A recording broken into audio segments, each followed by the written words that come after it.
நேயர்களே, ஆயுத நிகழ்ச்சிக்கு அன்போடு வரவேற்கின்றோம். வேறு எதை பற்றி விவாதிக்க இருக்கின்றோம்? நரேந்திர மோடி அரசாங்கத்துடைய முதல் முழுமையான ஆண்டுக்கான பட்ஜெட் பெருத்த எதிர்பார்ப்புகளுக்கு மத்தியில் தாக்கலாகி இருக்கிறது. அச்சே தின் ஆனே வாலே, நல்ல நாட்கள் வருகின்றன என்று சொல்லி ஆட்சி அமைத்த சர்க்கார் நரேந்திர மோடி சர்க்கார். அந்த நல்ல நாட்களுக்கான ஆதாரமாக விளங்குகிறதா இந்த பட்ஜெட் என்பதுதான் எழுந்திருக்கக்கூடிய பிரதான கேள்வி. நல்ல காலத்துக்கு அடித்தளம் இட்டிருக்கிறதா? சரியான அடித்தளம் இட்டிருக்கிறதா? பெரு முதலாளிகளுக்கு மட்டும் பயனளிக்கக்கூடிய பட்ஜெட்டாக இருக்கிறதா? அனைவரையும் கருத்தில் கொண்டு தயாரிக்கப்பட்ட ஒரு பட்ஜெட்டா? நடுத்தர மக்களுடைய எண்ணங்களை, அவர்களுடைய ஆஸ்பிரேஷன்ஸை ஏற்றுக்கொண்டிருக்கக்கூடிய பட்ஜெட்டா? யதார்த்தத்தை உணர்ந்து தயாரிக்கப்பட்டிருக்கக்கூடிய பட்ஜெட்டா என பல கேள்விகள் எழுந்திருக்கின்றன. இந்த பட்ஜெட்ல அறிவிக்கப்பட்டிருக்கக்கூடிய பிரதான அம்சங்களை எல்லாம் தொடர்ந்து பார்த்துக் கொண்டிருக்கிறீர்கள். இதைத்தான் இன்றைய நிகழ்ச்சியில் விரிவாக விவாதிக்க இருக்கின்றோம். இந்த நிகழ்ச்சியின் முதல் பகுதியில் பாரதிய ஜனதாவுடைய தேசிய செயலாளர் திரு ஹெச் ராஜா அவர்கள் நம்முடைய இணைகிறார். மார்க்சிஸ்ட் கம்யூனிஸ்ட் கட்சியை சேர்ந்த மூத்த பிரமுகர் திரு கனகராஜ் அவர்கள் இந்த நிகழ்ச்சியில் இணைகிறார். இருவரையும் இந்த நிகழ்ச்சிக்கு அன்போடு வரவேற்கின்றோம். பட்ஜெட்டுக்குள்ள போவோம். பட்ஜெட்ல விவாதிக்க வேண்டிய நிறைய அம்சங்கள் இருக்கின்றன. அதற்கு முன்னாடி என்னுடைய முதல் கேள்வி, ஏன் பெட்ரோல் விலையை உயர்த்தினார் நரேந்திர மோடி? பெட்ரோல் டீசல் விலைகள் சர்வதேச விலையினுடைய அடிப்படையிலே பெட்ரோலிய கம்பெனிகள் விலை ஏற்ற இறக்கம் செய்கிறது. கடந்த 8 மாதங்களுக்குள் 10 முறை பெட்ரோல் லிட்டர் 17 ரூபாயும் டீசல் லிட்டருக்கு 13 ரூபாயும் இந்த அரசாங்கம் குறைத்திருக்கிறது. அது குறைச்சது அரசாங்கம், கூடியிருப்பது சர்வதேச சிஸ்டம்.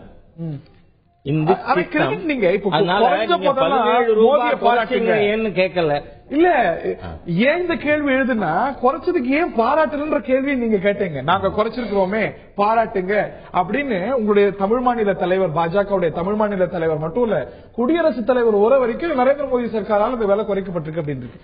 3 ரூபாய் கூடிச்சுன்னா உங்களை தானே கேட்கணும். இன்னைக்கு விலை கூடினதுனால சர்வதேசத்துல கூடியிருக்கு. ஓஹோ, குறைச்சதுக்கு எப்படி உங்களுக்கு பொறுப்பு இருக்கிறதோ கூட்டினதுலயும் ரைட்.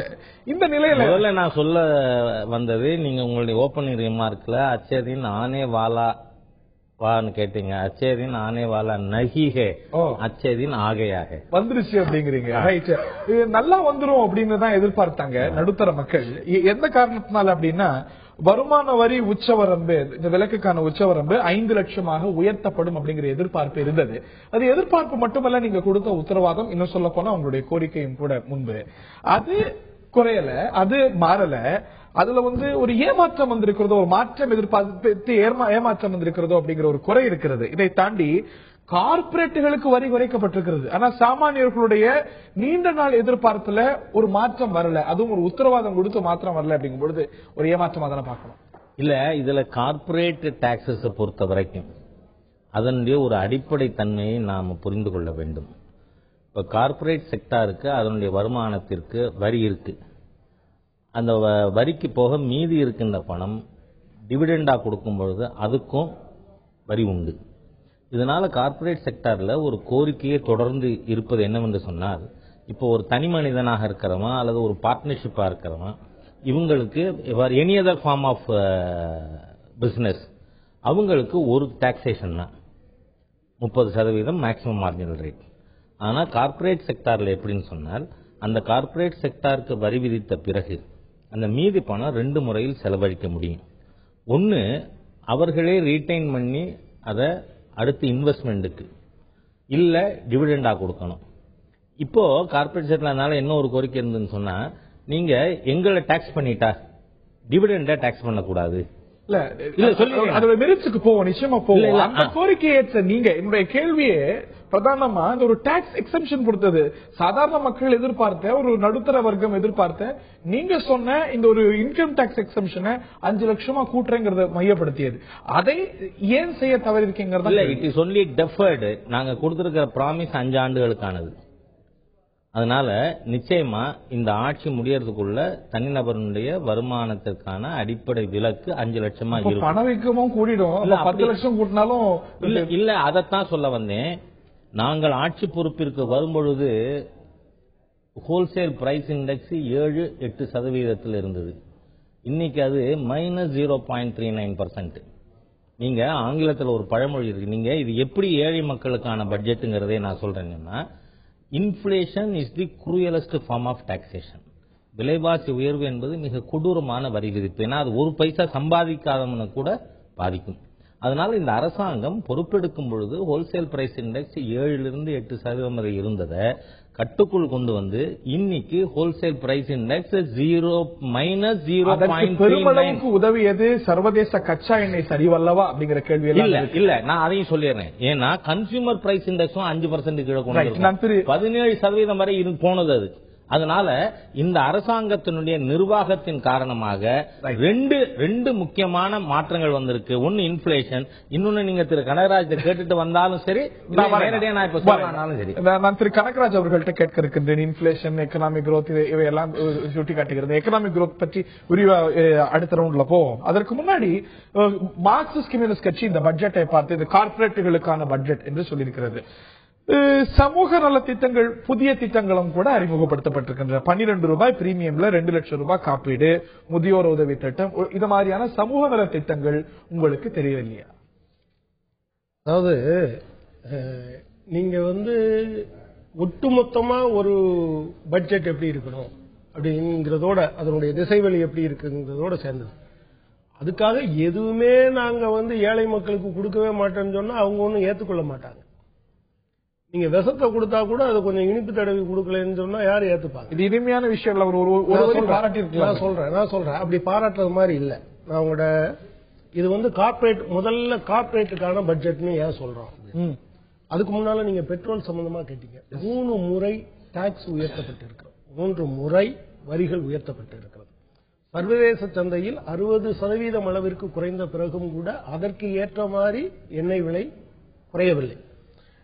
இதுல நான் சொல்றது ஒன்னு, கார்பரேட் டாக்ஸ் 30 to 25 குறைச்சது. நம்பர் 2, வெல்த் டாக்ஸ், சொத்து வரி. அதுல ஒரே ஒரு விஷயம் சொல்லிடுறேன்னா, இனம் மாற்றப்பட்டிருக்கிறது. நீங்க சொத்து வரிக்கு பதிலாக சூப்பர் ரிச் டாக்ஸ் சொல்லி 2% அதனால நீங்க only the form has changed. அதுக்காக சொன்னேன். சொத்து வரி சர்சார்ஜ் மட்டும் போயிருக்கு. பட் சர்சார்ஜ் என்பது நீங்க வரியின் மேலதான். 2% என்றால் நீங்க 2% வரி என்று சொன்னால் அது 2%. 2% சர்சார்ஜ் சொன்னீங்கன்னா அதுக்கு மேல இருக்குது. நம்பர் 2. மூணாவது, நீங்க இதே மாதிரி பல விஷயங்கள், ரெவென்யூ ஃபோர்கான் இந்த தடவை ஒரு 40,000 கோடி கூடுதலாக மாறி இருக்கு. 5,89,000 கோடி. ஆனா நீங்க பட்ஜெட் பற்றாக்குறை என்பது அதை விட கம்மி. நீங்க ஒரு 34,000 கோடி பட்ஜெட் பற்றாக்குறை நீங்க ரெவென்யூ ஃபோர்கான மட்டும் நீங்க வாங்கியிருந்தீங்கன்னா பட்ஜெட் பற்றாக்குறை போக ஒரு 34,000 கோடி ரூபாய் கூடுதலாக இருந்திருக்கும். இன்னொரு பக்கத்துல நீங்க பாத்தீங்கன்னா சர்வீஸ் டாக்ஸ் உயர்த்தப்பட்டது.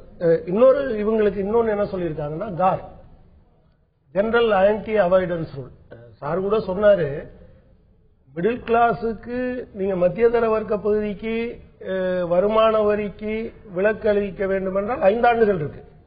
ஆனா காருக்கு நீங்க 2 வருஷங்கிறது மட்டும் இல்ல, அது 2017ஆம் ஆண்டிலிருந்துதான் அது வரும் என்று உட்பட சொல்லப்பட்டிருக்கு. அப்ப நீங்க இது யாருக்கு ஆதரவானது? இது கார்பரேட்டுகளுக்கான பட்ஜெட். திருநாவுக்கரசர்களுடைய வாதமும் கேட்டுக்கோங்க, சேர்த்து பதிலளிங்க. திருநாவுக்கரசர், பாருங்க, உங்களுடைய நீங்கள் அறிமுகப்படுத்திய, காங்கிரஸ் அறிமுகப்படுத்திய மகாத்மா காந்தி ஊரக வளர்ச்சி திட்டத்துக்கு மிக அதிகமான நிதி ஒதுக்கீடு செய்திருக்கிறது நீங்க இல்ல, இவங்க. அப்படிங்கும் பொழுது பாராட்டுக்குரிய அம்சமாக படலையா உங்களுக்கு?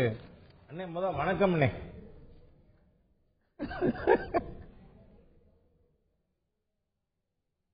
திரு திருநாவுக்கரசர், உங்களுடைய கேட்கிறதா? ரைட், மீண்டும் திருநாவுக்கரசர் தொடர்பு கொள்ள முயற்சிப்போம்.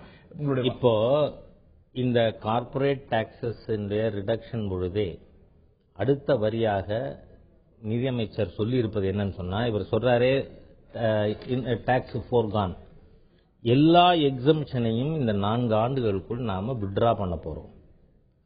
அதாவது இந்த டாக்ஸ் ஃபோர்கான் எல்லாம் கொடுக்கப்பட்டிருக்கிற எக்ஸம்ஷன்ஸ் மூலமா தான் கொடுக்கப்பட்டிருக்கு. ஆகவே அதில் அவர் தெளிவாகவே சொல்றார், இந்த வருஷம் தான் அது நான் பண்ணல, காரணம் I don't want to surprise any one. அடுத்த ஆண்டில் இருந்து மானியம்னா புலம்பக்கூடிய அரசாங்கம் பாருங்க 4.7% சப்சிடியில 4 லட்சம் கோடி அப்படின்னு சொல்லக்கூடிய உங்கள்கிட்ட தான் வரேன். இந்த ரெவென்யூ ப்ரோக்ராம் பற்றி ஏன் வருத்தம் கூட தெரிவிக்கல? எதுக்கு இல்ல இப்ப நீங்க சப்சிடி அப்படின்னா மிகப்பெரிய புலம்பல் அரசாங்கத்திலிருந்து வருது. எக்கனாமிக் சர்வேலயோ பட்ஜெட்லயோ சப்சிடினால வந்து மானியத்தினால ஏழை மக்களை காப்பாற்ற முடியாதுன்னு சொல்லக்கூடிய அரசாங்கம் இது பற்றி Do you want to go into reality or fight over words? இல்ல I will tell you words matter. இல்ல I will tell you தெளிவா சொல்லியிருக்கார். நாங்க இந்த எக்ஸம்ஷன்ஸ் பூரா வித்ட்ரா பண்ணி சிம்பிளிஃபை பண்ண போறோம். அதற்காக தான் இப்ப நாம வந்து கார்ப்பரேட் டாக்ஸ் குறைச்சிருக்கிறதும் கூட. ஆகவே இந்த ரெவென்யூ ஃபோர்கான வந்து முடிவுக்கு கொண்டு வர இந்த அரசாங்கம் ஏற்கனவே முடிவெடுத்திருக்கு. ஆகவே நாம வந்து இத்தனை நாளா சொல்லிக் கொண்டிருந்ததை நாம செய்யறதுக்காக. ஆகவே எந்த விதத்திலும் நீங்க வந்து இந்த அரசாங்கத்தினுடைய அணுகுமுறையில ஈவன் சப்சிடி பொறுத்தவரை சப்சிடி லீக்கேஜஸ் பிளக் பண்றதுதான் அரசாங்கத்தோட ஒழிய டிசர்விங் செக்ஷனுக்கு சப்சிடியை குறைக்கிறதுக்கோ வித்ட்ரா பண்றதுக்கோ எந்த முயற்சியும் கிடையாது. எக்கனாமிக் சர்வேல it is not the best weapon to eliminate poverty அப்படிங்கிற இன்னொரு சேர்ந்திருக்கிறது. கரெக்ட். சப்சிடி இல்லங்கிறது அமெரிக்கால இருந்து மேலை நாடுகள் வரைக்கும் எல்லா நாடுகளும் சப்சிடி கொடுக்குது. ஏன் சப்சிடிக்கு இவ்வளவு அனாத்திமாங்கிறது கேள்வி. நான் என்ன சொல்றேன், சப்சிடி இஸ் நாட் அன் அனாத்திமா. நான் என்ன சொல்றேன், don't misuse the word simply because you know the word. அதாவது நான் சொல்ல வர்றது என்னன்னு சொன்னா, we are for subsidy to targeted section. அழகா பேசும்போது அவர் சொல்றார், இங்க இருக்கின்ற பாராளுமன்ற உறுப்பினர் நமக்கு எதுக்காக சமையல் கேஸுக்கு சப்சிடி? நாம டிசர்விங் செக்ஷனுக்கு கொடுக்கணும். அது மட்டும் இல்ல, மொத்த சப்சிடி பில் இந்த தரம் குறைஞ்சிருக்கிறதுக்கு காரணமே 12 மாசத்துக்கு முன்னாடி ஒரு சிலிண்டருக்கு அரசாங்கம் கொடுத்த சப்சிடி 800 ரூபாய். ஆனா இன்னைக்கு 140 தான். காரணம் என்ன? மானியம் இல்லாத சமையல் கேஸ் உருளையின் விலை குறைஞ்சு போயிருக்கு. நீங்க அது என்னங்கறத பார்த்துட்டு பேசணும். நான் திரு திருநாவுக்கரசர் கிட்ட முதற்கட்ட பார்வையை இந்த பட்ஜெட் சார்ந்து கேட்க வருகின்றேன். திரு திருநாவுக்கரசர்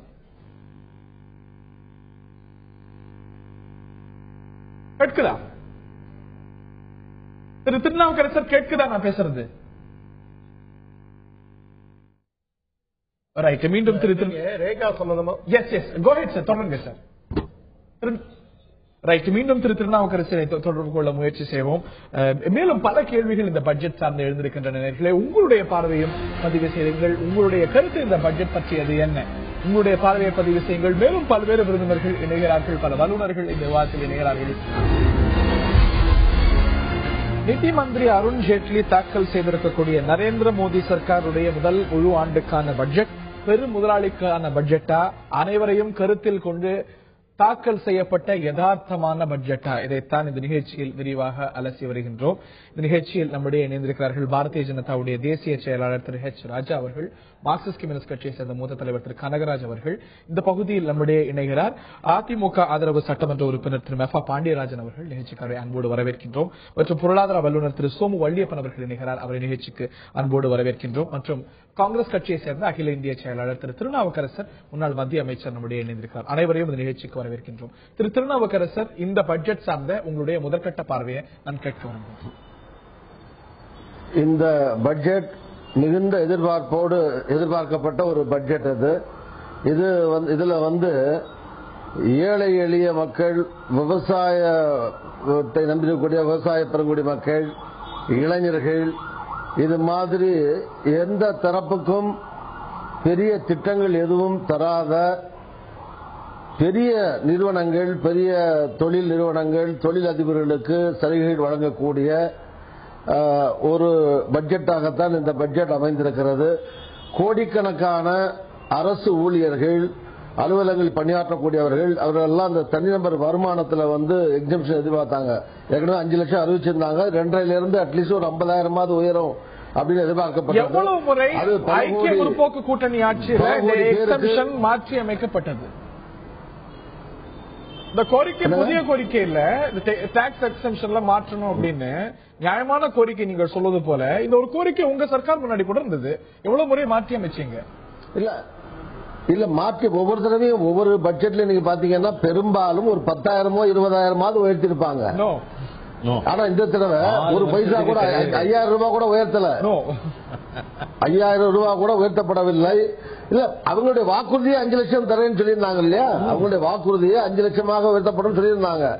அது ஒண்ணு. அது மட்டும் இல்ல, அதே மாதிரி சர்வீஸ் டாக்ஸ் உயர்த்தி இருப்பது, ஏற்கனவே ரயில்வேல சரக்கு கட்டணங்கள் எல்லாம் உயர்த்தப்பட்டதன் மூலமாக அது இன்டைரக்டா பொதுமக்களை தான் பாதிக்கும், பல்வேறு விலை உயர்வை தந்து. அதே மாதிரி சர்வீஸ் டாக்ஸ் 12 இருந்து இப்போ 14% உயர்த்தியிருப்பது, இது எல்லா விதமான மக்களுக்கும் பெருத்த பொருட்செலவை உண்டாக்கும். அது பொதுமக்களை பாதிக்கக்கூடிய விஷயம். அதே மாதிரி சுகாதாரம் எடுத்துக்கிட்டீங்கன்னா, சுகாதாரத்திற்கெல்லாம் அவங்க ஒதுக்கி இருக்கிற தொகை மிக 30-36 கோடிங்கிறது மிக குறைவான அளவு. இன்னும் சொல்ல போனீங்கன்னா, இப்ப போன தடவை பட்ஜெட்ல எய்ம்ஸ் மாதிரி ஒண்ணு வரும்னு சொன்னாங்க, இந்த தடவை எய்ம்ஸ் வந்திருக்குன்னு சொல்லியிருக்காங்க. 150 பெட்டோட சுகாதாரத்துக்கு நீங்க எவ்வளவு ஒதுக்கினீங்களோ அதுக்கு ஏறத்தாழ கூட குறைய அதே அளவுக்கு ஒதுக்கி இருக்காங்க அப்படிங்கிறது பலர் வருத்தம் அளிக்கக்கூடிய ஒரு விஷயமாக பார்க்கிறாங்க. பட்ஜெட்டை நீங்க பட்ஜெட்டை எப்படின்னா, ஒவ்வொரு தடவை போன தடவை என்ன ஒதுக்குனாங்களோ அதுல இருந்து 2% 1/2% கூட போட்டு ஆடிட்டர் வேலை இல்ல. அது அவசியத்தில் அடிப்படையில் நாடு முழுவதும் பல்வேறு விதமான நோய்கள் பரவிட்டு இருக்கு, மருத்துவமனைகள் கிடையாது.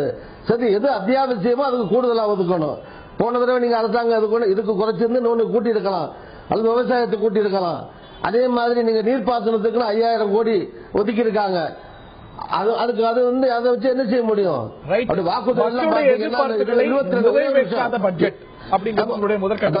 22க்குள்ள வீட்டுக்கு ஒருவருக்கு வேலை, ஆளுக்கு ஒரு வீடு, என்ன கிராமங்கள் தோறும் மின்சார இணைப்பு, இது மாதிரி பல்வேறு விதமான வெறும் வாக்குறுதிகளை தந்திருக்கிற ஒரு பட்ஜெட்டை தவிர அதற்கான எந்த விதமான நிதி ஆதாரமும் ஒதுக்காத ஒரு பட்ஜெட்டாக இந்த பட்ஜெட். உங்களுடைய முதற்கட்ட பார்வையை நான் அப்படி பார்க்கிறேன். நான் வரேன் உங்கள்கிட்ட. அதுக்கு முன்பாக திரு சோமுவெளியப்பன் அவர்களுடைய முதற்கட்ட பார்வையை நான் கேட்க விரும்புகிறேன்.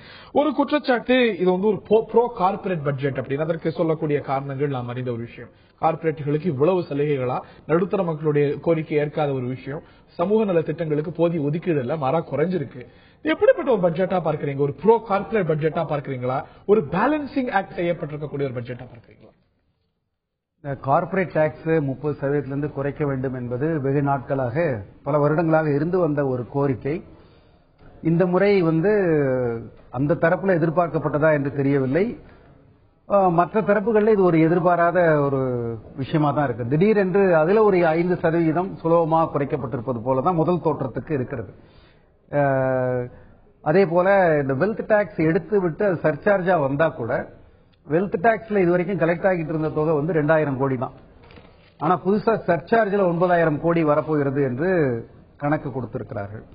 அப்போ இப்ப வெல்த் டாக்ஸ் பெரும்பாலானவர்கள் கட்டி கொண்டிருக்கவில்லை என்பது போல ஒரு தோற்றம் தான் கிடைக்குது. 2000 கோடி தான் வந்து கொண்டிருந்தது என்றால், சர்சார்ஜ்னா கண்டிப்பாக 1 கோடி ரூபாய்க்கு மேல வருமானம் வருகிறவர்கள் கட்டியாக வேண்டிய ஒரு சூழ்நிலை. அது தவிர வருமான வரியில கணக்கு காண்பிக்கிற போது தன்னுடைய சொத்துக்களையும் காண்பிக்க வேண்டும் என்று ஒரு புதிய காலம் அதில் வரப்போறதுனால, வருங்காலத்தில் மீண்டும் இந்த செல்வ வரி அறிமுகப்படுத்துகிற போது இது மிகப்பெரிய தொகை ஈட்டுவதற்கான ஒரு வழி இப்போது ஏற்படுத்தப்பட்டிருக்கிறது. இதன் மூலமாக இப்போ இது லைன்ல வராம இருந்தது லைன்ல கொண்டு வராங்க. இப்ப சொத்துக்கு வரி கிடையாது என்று சொல்லி, சொத்துக்களுடைய கணக்குகளை நீங்கள் வருமான வரியில் காட்டுங்கள் என்று சொல்லி, வருமான வரியில் காட்ட வைத்துவிட்டு அதற்கு பிறகு நீங்க மீண்டும் சொத்து வரியை அறிமுகப்படுத்துகிற போது செல்வந்தர்கள் பெரிய வருமானத்தை நீங்க கொண்டு வந்து விட முடியும். ஏன்னா அது ஒரு நடைமுறையில் இருக்கிறது. ஆனா அது ரொம்ப குறைவாக தான் வசூலாகி கொண்டிருக்கிறது. ஆனா மத்தியதர வர்க்கத்துக்கு ஒரு எதிர்பார்ப்பு, தேர்தலுக்கு பிறகு ஒரு பட்ஜெட் 2வது பட்ஜெட் என்கிற பொழுது, அதுவும் சென்ற முறை அவர்கள் கொஞ்சம் அதுல ஒரு ஆர்வத்தையும் தூண்டிவிட்ட பிறகு இந்த முறை அவர்கள் கொடுத்திருக்கிறது மத்தியதர வர்க்கத்துக்கு, குறிப்பாக வருமான வரியில ரொம்ப குறைவு என்கிற ஆதங்கம் பல தரப்பிலும் இருக்கிறது. அது குறைவு என்பதோடு சேர்ந்து எல்லா மக்களையும் பாதிக்கக்கூடிய சர்வீஸ் டாக்ஸில் போய் கை வைத்து விட்டார்கள். இப்ப பொருள் நீ எக்ஸைஸ்ல வச்சா கூட அது வாங்குறவனுக்கு தான் அது பாதிக்கும். வருமானம் என்றால் அது வருமானம் இருக்கிறவனுக்கு தான் பாதிக்கும். சர்வீஸ் என்பது பல்வேறு சாதாரண விஷயங்களையும் தொட்டுவிட்ட ஒரு விஷயமாகி போன பிறகு, சர்வீஸ் டாக்ஸ் இல்லாத ஒரு பண்டங்கள் நெகட்டிவ் லிஸ்டா இருக்கக்கூடிய சூழ்நிலையில எல்லாரையும் பாதிக்கக்கூடிய ஒரு. ஆக இந்த இடத்துல ஒரு அரசியல் ரீதியாக சின்ன தவறு மாதிரி கூட எனக்கு தெரிகிறது. இதை போய் தொட்டிருக்க வேண்டாமோ, இது எல்லாரையும் தொடுகிற ஒரு விஷயத்தை தொட்டு விட்டார்களோ என்கிற தோன்றுகிறது. திரு மகா பாண்டியராஜன், திரு அருண்ஜேட்லி அவர்கள் சென்ற பட்ஜெட்ல காங்கிரஸ் அரசாங்கத்துடைய கடைசி பட்ஜெட்டை விமர்சிக்கிறப்போ ஒரு வார்த்தை சொன்னாரு, அதை நான் சொல்ல விரும்புறேன். இந்த மறைமுக வரிகள், அதாவது சார் சொன்ன மாதிரி இன்டைரக்ட் டாக்ஸஸ் உயர்த்தி நேரடி வரிகளை குறைப்பல் என்பது ஏழை மக்களின் மீது விதிக்கப்படும் மறைமுக வரி. இந்த வரியை அவர் சொன்னார். இன்னைக்கு இந்த பட்ஜெட்ல பல நல்ல விஷயங்கள் இருக்கு, நான் அதை முதல்ல ஒத்துக்கணும். அதே நேரத்தில் 4 முக்கிய முரண்பாடுகள் இருக்கு. இந்த பட்ஜெட் எல்லாமே எப்படி போட்டிருக்கேன்னு அவர் சொல்றாரு. பேராகிராஃப்ல என்ன சொல்றாரு, புரட்சி தலைவி அம்மா அவர்கள் அந்த 2023 தொலைநோக்கு திட்டம் போட்ட மாதிரி இவங்க விஷன் 2022 அமிர்த உற்சவம் 2022 பண்ண போறோம். அந்த 2022 13 விஷயங்கள் சாதிக்க போறோம். இதை தெளிவா எழுதி கொடுத்திருக்காங்க. இதுக்கு தக்கன பட்ஜெட்டை போட்டிருக்கோம்னு சொல்றாங்க. ஆனா 4 முக்கிய முரண்பாடுகள் இருக்கு. முதல் முக்கிய முரண்பாடு சார் சொன்ன மாதிரி இன்டைரக்ட் டாக்ஸஸ் அதிகப்படுத்தி டைரக்ட் டாக்ஸஸ் குறைக்கிறது. இது மறைமுக வரி, ஏழை மக்களின் விழிகளில் ஏற்றப்படும் மறைமுக வரி என்ற வார்த்தை சொன்னவர் வேற யாரும் கிடையாது, இதே அருண் ஜேட்லி தான். இன்னைக்கு வர்ற 15,000 கோடி எக்ஸ்ட்ரா வருமானம் இந்த அரசாங்கத்துக்கு வரப்போகுதுன்னா அதுல 22,000 கோடி வர்றது மறைமுக வரிகள்ல இருந்து, 7,000 கோடி நேரடி வரிகள்ல இருந்து குறையுது.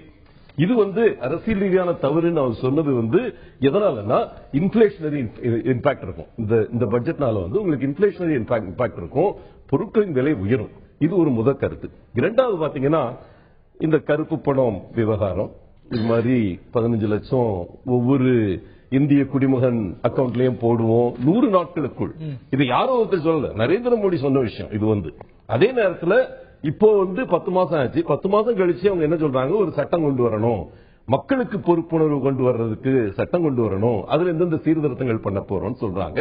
இது ரொம்ப டிலேயான ஒரு விஷயம்னு எனக்கு படுது. 2 மூணாவது நீங்க என்னதான் உங்களையே நீங்க கிரிட்டிசைஸ் பண்ணிக்கிறதா இருந்தாலும் ஒரு வகையில உங்க அதிகாரிகளை நீங்க டிஃபெண்ட் பண்ணணும். இதுல ஒரு வார்த்தை உபயோகிக்கிறார், EPF and ESI have hostages not clients. hostagesனா அவங்க பிணை கைதிகள் தான் வச்சிருக்காங்க. இப்ப அங்க அந்த 2 டிபார்ட்மெண்ட்லயும் ஒர்க் பண்றவங்க எவ்வளவு பேர் இருக்காங்க யோசிச்சு பாருங்க. அதை சீர்படுத்த வேண்டும், அதை சரிப்படுத்த வேண்டும் என்பதுல யாருக்கும் மாற்றுக்கிறது கிடையாது.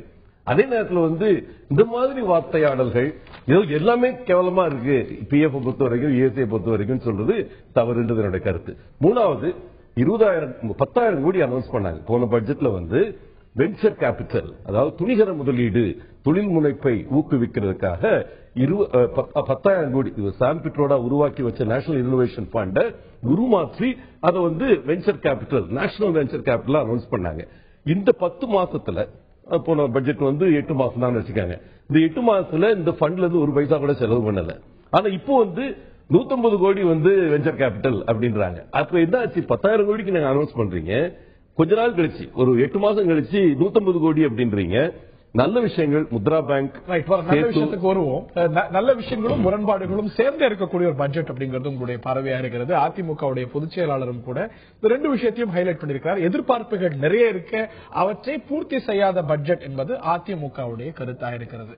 இந்த நிலையில நான் திரு ராமசேஷன் அவர்கள் இணைகிறார், பொருளாதார வல்லுநர் திரு ராமசேஷன் அவர்கள் இணைகிறார். உங்களுடைய முதற்கட்ட பார்வையை நான் கேட்க விரும்புகின்றேன்.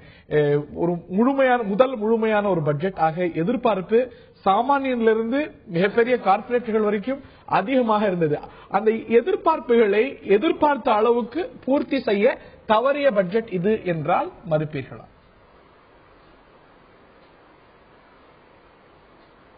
ஹலோ திரு ராமசேஷன், உங்களுடைய முதற்கட்ட பார்வையை நான் கேட்க விரும்புகிறேன். இதுல டைரக்ட் டாக்ஸ்ல ஒரு காமன் மேனுக்கு ஒரு ஏமாற்றம் அப்படிங்கிறது அந்த இன்கம் டாக்ஸ் எக்ஸம்ஷன் கொடுக்காதது டெஃபினெட்லி ஒரு பெரிய ஏமாற்றம் தான். இரண்டாவதாக பாத்தீங்கன்னா கார்பரேட் டாக்ஸஸ் 30%ல இருந்து 25% கொண்டு வரேன்னு சொல்றாங்க. ப்ராஸ்பெக்டிவா நெக்ஸ்ட் 5 இயர்ஸ்ல அதுக்குண்டான பட்ஜெட் பில்ல அதுக்குண்டான எனி ரோட் மேப் இல்ல இந்த வருஷம் ஏதாவது ரிடக்ஷன் இருக்கா? இல்ல. அசோசியேஷன் ஆஃப் பர்சன்ஸுக்கும் இதுக்கும் சம் மேட் ஏதோ கொஞ்சம் ட்வீட் பண்ணிருக்காங்க, அவ்வளவுதான். பட் பாத்தீங்கன்னா இன்டைரக்ட் டாக்ஸ் மறைமுக வழியில சர்வீஸ் டாக்ஸ் கேட்டா 12.36%ல இருந்து 14% ஆக்குறோம் அப்படின்னு சொல்லிட்டு டுவர்ட்ஸ் டிரான்சிஷன் டுவர்ட்ஸ் ஜிஎஸ்டிங்கிறாங்க. Which means GST is going to settle down at 16%, which is very high. நம்ம கேஸ்கேடிங் எஃபெக்ட் ஆஃப் டாக்ஸஸ் குறைக்கிறோம் அப்படின்னு சொல்லிட்டு அதுல ஒரு மறைமுகமா இன்க்ரீஸ் ஏத்திட்டு இருக்கோம். அது மாத்திரம் இல்லாமல் there is yet another surcharge which is going to come in the form of Swachh. அதுக்கும் enabling provision இதுல கொடுத்திருக்காங்க. The positive side of it of this budget அப்படின்னு பாத்தீங்கன்னா black money அதுக்கு உண்டானது GAR is getting postponed till 2017. அதுக்கு உண்டானது ப்ராஸ்பெக்டிவா தான் ஒரு ரெட்ராஸ்பெக்டிவா வராதுன்னு சொல்லியிருக்காங்க. Very big assertion for the investors. மூணாவதாக ரேட்ஸ்ல வந்து லாட் ஆஃப் கன்ஃபியூஷன் இருந்தது. ரேட்ஸ் வந்து ஒரு ஒர்க்கிங் மெக்கானிசமே இல்ல, அதுக்கெல்லாம் பாஸ் த்ரூ ஸ்ட்ரக்சர்ஸ், FII பொறுத்தவரையில கொஞ்சம் pass through structures, all these things have been done. These are all road maps for the future. But இந்த வருஷம் for a common man there is nothing on record. For excise service டாக்ஸ்ல ஏத்தின உடனே ஆட்டோமேட்டிக்கா 1,49,000 crores இருந்து 2,09,000 crores, which is 60,000 crores, which is getting 60,000 சாமானியனுக்கு என்ன கிடைத்திருக்கிறது அப்படிங்கிற கேள்வி தான் பிரதானமாக. பொதுமக்களை பொறுத்த வரைக்கும் 23,383 கோடி அளவுக்கு மறைமுக வரி திணிக்கப்பட்டிருக்கிறது அப்படிங்கிற ஒரு குறை. இன்னொன்னு, சுகாதாரம், கல்வி, இது போன்ற விஷயங்களில் அரசாங்கத்துடைய செலவு, பட்ஜெட் அலோகேஷன் அதிகமாக இருக்கணும் அப்படின்னு கோரிய கட்சிகள்ல பாரதிய ஜனதாவும் ஒன்று. அந்த அளவுக்கு கணிசமான அளவுக்கான நிதி ஒதுக்கீடு செய்யப்பட்டிருக்கிறதா, குறைந்திருக்கிறதா, கூடியிருக்கிறதா? நிதி மந்திரி அருண் ஜேட்லி தாக்கல் செய்திருக்கக்கூடிய இந்த அரசாங்கத்துடைய முதல் முழுமையான பட்ஜெட் பற்றி விரிவாக விவாதித்து வருகின்றோம். திரு ராஜா, பல விமர்சனங்களை கேட்டிருப்பீங்க, இன்னொரு கேள்வியும் சேர்த்து எடுத்துக்கோங்க. கல்விக்கு, சுகாதாரத்துக்கு, விவசாயத்துக்கு, இந்த துறைகளுக்கெல்லாம் கணிசமான ஒதுக்கீடு செய்யணும் அப்படின்னு சென்ற அரசாங்கம் ஒதுக்கலைங்கிற ஒரு குற்றச்சாட்டை பதிவு செய்திருக்கக்கூடிய கட்சிகள்ல பாஜகவும் ஒன்று. நரேந்திர மோடி சொன்னார், பாருங்க, சைனாவை பார், ரஷ்யாவை பார், சைனா ஒதுக்குகிறது 20% GDP-ல 20% ஒதுக்குகிறது கல்விக்கு அப்படின்னு சொன்னார். 20% ஒதுக்கல சைனா, நிச்சயமா ஒதுக்கல, அந்த அளவுக்கு ஒதுக்கிறதுக்கு சாத்தியக்கூறுகள் இல்லை. அந்த அளவுக்கு ஒதுக்க வேண்டாம், ஒரு 4%, 3%. இந்த பட்ஜெட்டினுடைய வெரி பேசிக் திங், தமிழ்நாட்டில் திராவிட இயக்கங்கள் அடிப்படையில் வைத்த கோஷம், இடதுசாரிகள் அடிக்கடி வலியுறுத்தியது பொருளாதார பரவலாக்கல், மாநிலங்களுக்கு அதிக பொருளாதார அதிகாரம். இதுல 14th ஃபைனான்ஸ் கமிஷன் பரிந்துரையை ஏற்று இந்த அரசாங்கம் devolution of funds to states 32% 42% உயர்த்தியிருக்கு. அது மாநிலங்களுக்கான மானியம், கிராண்ட்ஸ் இதெல்லாம் சேர்த்தா 62%. So now we have taken states as partners of development in everything. நீங்க இப்ப கல்விக்கு கேட்டா கூட 69,000 கோடி ரூபாய் கல்விக்காக ஒதுக்கப்பட்டிருக்கிறது. அதே போல கிராமப்புற மேம்பாட்டுக்கு ஜிடிபி சார் இன்னைக்கு நாங்க நீங்க கல்வி எடுத்துக்கிட்டாலும் கூட போன 2014 விட குறைவு இல்ல. ஸ்டேட் கொடுத்திருக்கேன்னு சொல்றது எக்ஸ்பெண்டிச்சர் பட்ஜெட் வால்யூம் 1 பக்கம் 15. இல்ல நான் சொல்லி முடிச்சேன். நீங்க என்ன சொல்லலாம், assistance for state and union territories plans எவ்வளவுனா 73,000 கோடி குறைவு. என்ன பிரச்சனைனா, நீங்க டோட்டல் டெவல்யூஷன்ல 32% இருந்து 42% சொல்லிட்டு சென்ட்ரலி அசிஸ்டன்ட் ஸ்கீம்ஸ் எல்லாத்தினுடைய பர்டனையும் நேர ஸ்டேட்டுக்கு தள்ளி விட்டாங்க. இன்ஃபேக்ட் டோட்டலா இது கம்மி. இது % அவர்களுக்கு கொடுக்கப்பட்டிருக்கு. ரெண்டாவது நான் சொல்றது என்னன்னு சொன்னா, மிக மோசமான கிட்டத்தட்ட திவாலான பொருளாதாரத்தை நாங்கள் கையில் எடுத்து நாங்க ஆட்சி இவர்கிட்ட ஒப்படைக்கும் பொழுது 2003-2004 8.3% growth வச்சிருந்ததை 4.5 ஆக்கி, இன்ஃபிளேஷன், ஃபுட் இன்ஃபிளேஷனை 18% கொண்டு போய் இந்த அளவுக்கு ஒரு மோசமான பொருளாதாரத்தை கையில் எடுத்தவர்கள் நாங்க இன்னைக்கு, நீங்க வறுமை புவர்ங்கிறதே என்ன தெரியுமா, growth. ஏன்னா எல்லா எக்கனாமிக் எக்ஸ்பர்ட்ஸ் என்ன சொல்றாங்க, 10% GDP growth இருந்தால்தான் முழுமையா ஏழை மக்களுக்கு அந்த வளர்ச்சியினுடைய பலன்கள் போய் சேரும்னு. ஆகவே இப்ப 15-16 8.5%, அதுக்கப்புறம் அப்படி இல்ல, 7.4% அச்சீவ் பண்ணிருக்கோம். அது எப்படி 7.4 எப்படி வந்ததுன்னு எனக்கு குழப்பமா இருக்கு. யார் சொல்றா தெரியுமா, பாண்டியராஜன் சொல்ல, சிபிஎம் சொல்ல, உங்களால நியமிக்கப்பட்ட அரவிந்த் சுப்ரமணியன் சொல்றாங்க. புரியல. We have now put the economy on the rails. அதனால நான் என்ன சொல்றேன், ஏழைகளுக்கானதுன்னு சொன்னா இன்னைக்கு wholesale price index has become negative. ஆகவே இந்த அரசாங்கமானது விலைவாசியை அது மாத்திரம் இல்ல, இந்த விலைவாசி எந்த விதத்திலும் உயராதுங்கிறதுக்கு பிஸ்கல் டிசிப்ளின் கொண்டு வர்றதுக்காக நாங்க வந்து இப்போ 3.9 பெட்ரோல் விலை உயர்ந்துருச்சு, அதோட தாக்கம் இருக்காதா? சர்வீஸ் டாக்ஸ் உயர்ந்துருச்சு, மற்ற பொருட்கள்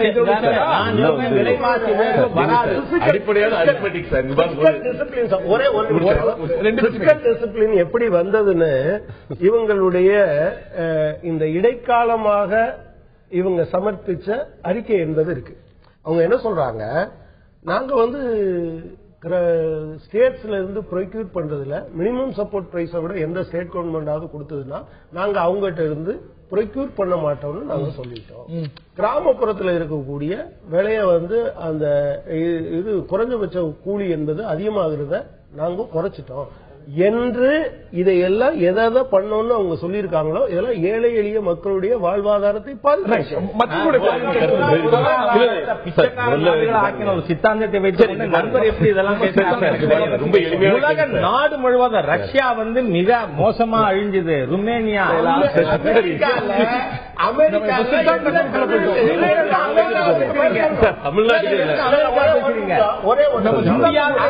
உங்களை மக்கள் மறுத்து விட்டதற்கு காரணம் உங்களுக்கு பொருளாதார கொள்கையே இல்லாமல் மேற்கு வங்கம், கேரளா அவங்க கையை விட்டு போனதுக்கு என்ன காரணம் யோசிங்க. ஸ்டாட்டிஸ்டிக்கல் மிராஜ்னா இது மாதிரி ஒண்ணு வராது. அண்ணன் கேட்கிறேன், ராஜா அண்ணன் மொத்த பட்ஜெட் 17.5 லட்சம் கோடி சார். அதுல மாநிலங்களுக்கு தர்றது 5.4 லட்சம் கோடி. இதை அவரே தான் சொல்றாரு அருண் ஜெய்ட்லி. இதுல 5.4 லட்சம் கோடி 17 லட்சம் கோடியில எத்தனை சதவீதம்? 42%, 62%. இது வந்துட்டு இந்த ரெண்டு பிகர் ஓடிட்டே இருக்கு. சொல்ல கேட்டுறேன் பாருங்க. மாநிலங்களுக்கு அதிகமா ஃபண்ட்ஸ் போகுதுன்னு சொல்றாங்க. நானும் சரி ரொம்ப இன்ட்ரெஸ்டா வந்து கணக்கு போட்டு பார்த்தேன், எவ்வளவுதான் தமிழ்நாட்டுக்கு வருது பார்ப்போம்னு. தமிழ்நாட்டுக்கு சென்ற வருடம் வந்ததை விட 1000 கோடி ரூபாய் அதிகமா வரப்போகுது. ரெண்டு காரணங்கள். ஒன்னு, போன வருஷம் 23,000 கோடி வந்துச்சு. அதாவது மத்திய அரசாங்கோட அலோகேஷன் நமக்கு வந்தது வந்து 23,000 கோடி வந்தது. இந்த வாட்டி 22,000 கோடி தான் வருது. ரெண்டு காரணங்கள். ஒன்னு வந்து நம்ம நல்லா பல இண்டிகேட்டர்ஸ்லயும் பெர்ஃபார்ம் பண்ண ஆரம்பிச்சிட்டோம். அதனால 14வது பைனான்ஸ் கமிஷன்ல நமக்கு 4.9% இருந்து 4.1% ஆக்கிட்டாங்க. அதாவது எல்லா வரியும் இங்கிருந்து சேர்க்கிற வரிகள்லாம் மத்திய அரசாங்கத்துக்கு போகுது இல்ல, அது எல்லாத்தையும் ஒரு பேஸ்கெட்ல போட்டீங்கன்னா அதுல 100க்கு 4.1 தான் தமிழ்நாட்டுக்கு திரும்பி வரும். போன வருஷம் வந்தது 4.9%. இதை வந்து புரட்சி தலைமை அம்மா அவர்கள் இருந்தப்போ, முதல்வராக இருந்தப்போ அவங்க கவுண்டர் பண்ணாங்க. இது வந்து தப்பு, இதை வந்து பட்ஜெட்ல கொண்டு வரக்கூடாதுன்னு சொன்னாங்க. கரெக்டா இன்னைக்கு அந்த பட்ஜெட்ல அதே 4.1% வந்திருக்கு. ரெண்டாவது கேட்டுக்கிடுங்க, நீங்க வந்து இப்ப சார் சொன்னாங்க அதிகமா ஸ்டேட்ஸ் கொடுத்துட்டோம், கோஆபரேட்டிவ் ஃபெடரலிசம் கான்செப்ட்லாம் சரிதான். ஆனா நம்பர் வந்து டேலி ஆக மாட்டேங்குது.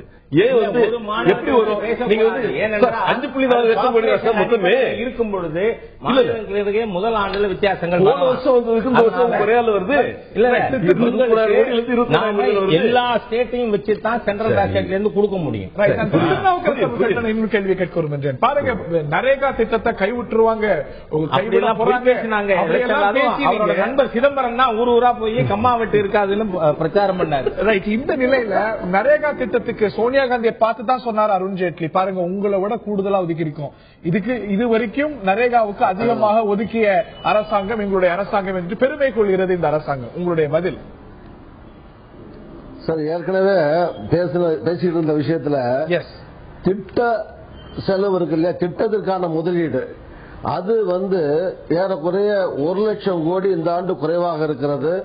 தமிழ்நாட்டுக்கு இருக்கிற ஒதுக்கீடு வர வேண்டிய சென்ட்ரல் கவர்மெண்ட் ஷேர் வர்றது மிக குறைந்து விட்டுக்கிறது சொல்லி முன்னாள் முதலமைச்சர் செல்வி ஜெயலலிதாவே கண்டிச்சு அறிக்கை கொடுத்திருக்காரு. ஒன்னு. ரெண்டு, நீங்க கேட்டதுக்கு இந்த தேசிய கிராமப்புற வேலைவாய்ப்பு உறுதிவாய் திட்டம் வந்து நேற்று பதில் சொல்லும் போது பிரதமர் மோடி அவர்கள் ரொம்ப கிண்டலா நக்கலா சொன்னாரு, உங்களுக்கு வந்து தோல்வியை தந்த ஒரு திட்டங்கள்ல ஒரு திட்டமாக அது வந்து ஒரு அடையாள சின்னமாக இருக்கிற, அதை நான் வந்து கைவிட்டுருவேனா, கிராமங்கள் தோறும் குழி தோன்ற ஒரு திட்டம் அது, இப்படி எல்லாம் பேசுறாரு. சொன்னாரு. என்ன சொன்னாரு? நண்பர் திருநாவுக்கரசு அவர்களுக்கு பிரதமர் சொன்னதை நான் ரிப்பீட் பண்ண தயாரா இருக்கேன். அதாவது என்ன சொன்னார்னா, இன்னைக்கு இந்த நாட்டு ஏழை மக்கள் கம்மா பெற்றதை மாத்திரமே நம்பி இருக்கிற அளவுக்கு நீங்கள் ஆட்சி நடத்தினீர்கள் என்பதற்கான நினைவு சின்னம் மான்யூமெண்ட் அது. அப்படி இருக்கிறது அதை விடுவேன் சொன்னார். உள்நாட்டுக்கு வந்து போன வாட்டி 7000 கோடி செலவு பண்ணோம். தோல்விகளில் ஒன்றாக இருக்கக்கூடிய ஒரு நிமிஷம் சார் முடிச்சிடலாம். தோல்விகளில் ஒன்றாக இருக்கக்கூடிய அதுக்கு நினைவு சின்னமா இருக்கக்கூடிய இந்த திட்டத்தை நான் கைவிட்ட மாட்டேன், நான் அவ்வளவு ஒண்ணு நான் வந்து விவரம் இல்லாத அரசியல்வாதி கிடையாது அப்படி எல்லாம் சொல்லிட்டு முன்னூறு எல்லாம் கொடுத்து சொன்னார். இதுவுமே இப்ப எனக்கு கிடைச்ச தகவல் படி சென்ற ஆண்டு ஒதுக்கிய பணமே தமிழ்நாட்டுக்கு வரல. பல இடங்கள்ல பணி வேலை அடைந்த இடங்கள்ல சம்பளம் கொடுக்கல. இந்த ஆண்டு 5000 கோடி கூடுதல்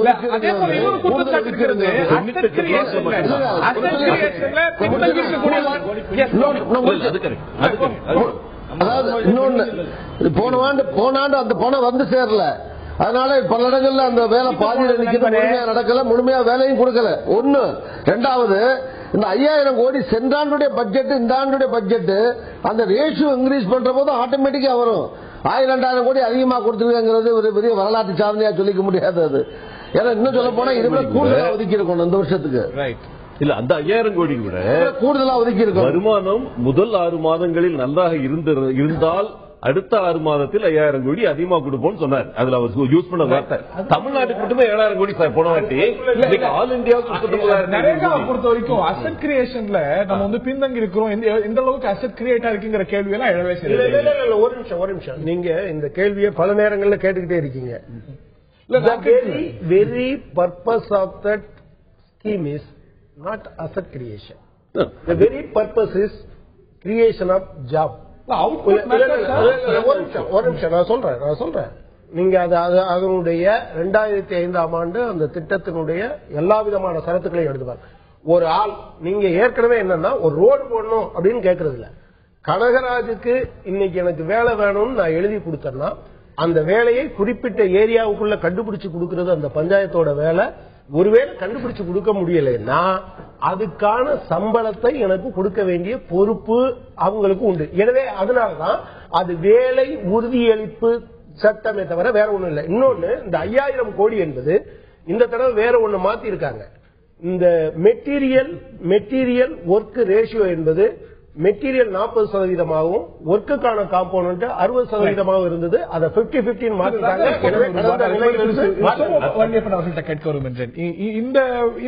இந்த மாதிரியான விஷயங்கள்ல இந்த சோசியல் செக்டருக்கு கல்வி, சுகாதாரம், அக்ரிகல்ச்சர் இந்த மாதிரியான விஷயங்கள்ல போதுமான ஒதுக்கீடு இல்ல. அதற்கு செலுத்தாத முக்கியத்துவத்தை கார்பரேட்டுகளுக்கு கொடுக்கக்கூடிய சலுகைகள்ல தான் செலுத்தியிருக்க அரசாங்கம். நீங்க ஒரு குற்றச்சாட்டு எப்படி பாருங்க?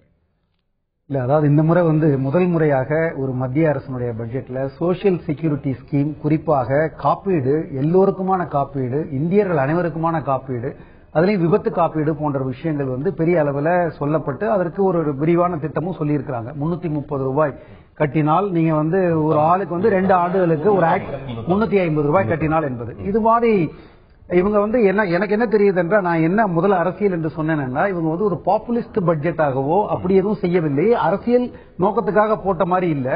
இவங்க நிதானமா இன்னும் ஒரு 5 ஆண்டுகளுக்கு நாம இருக்க போகிறோம், இந்த கட்டமைப்பை சரியாக செய்வோம் என்பது போல தொடக்கத்திற்கான விஷயங்களை செய்திருக்கிறார்கள். இது உடனடியாக பலரையும் திருப்திப்படுத்தவில்லை அப்படின்னு நான் நினைக்கிறேன். திட்டங்கள் இருக்கவே செய்கிறது. இந்த காப்பீட்டு திட்டம் எல்லாம் இருக்க செய்திருக்கிறது, அடல்ஜி திட்டம் கொண்டு வந்திருக்காங்க. ஆனா சுகாதாரத்துக்கு, கல்விக்கு இதெல்லாம் நம்ம ஜிடிபியில மிக குறைவா செலவிடக்கூடிய நாடுகள் இன்னும் எவ்வளவு நாள் இருப்போம். இன்னைக்கு சில இனங்கள்ல குறைவை செய்திருக்கு. இல்ல ஒண்ணு பாருங்க, ஜிடிபி டாக்ஸ் டு ஜிடிபி ரேஷியோன்னு ஒண்ணு இருக்கு. ஜிடிபி என்பது மிகப்பெரிய தொகை. இப்ப வரி கட்டுகிறவர்கள் கட்டுகிற பணத்தை மட்டும் வச்சுதான் அல்லது வேறு பணத்தை வச்சுதான் அரசாங்கம் பட்ஜெட் போட முடியும், மொத்த ஜிடிபி வச்சு போட முடியாது. ஜிடிபி என்பது எல்லாருடைய வருமானமும் சார்ந்தது. அரசு வருமானத்துல தான் செலவு செய்ய முடியும். அரசனுடைய வருமானம் என்பது வரி வருமானம் போக கொஞ்சோண்டு வட்டி, மற்ற விஷயங்கள், அதற்கு பிறகு கடன்ல இருந்து வர்றதுதான் பணம். அதான் இவருடைய பற்றாக்குறை. இதற்குள்ளார இவர்கள் எவ்வளவு செலவழிக்கிறார்கள்? 5% கல்விக்கு ஜிடிபியில செலவழிக்க வேண்டும் என்றால் அவ்வளவுக்கும் பட்ஜெட்ல பணம் இருக்கணுமே. ஜிடிபி மிகப்பெரிய தொகை.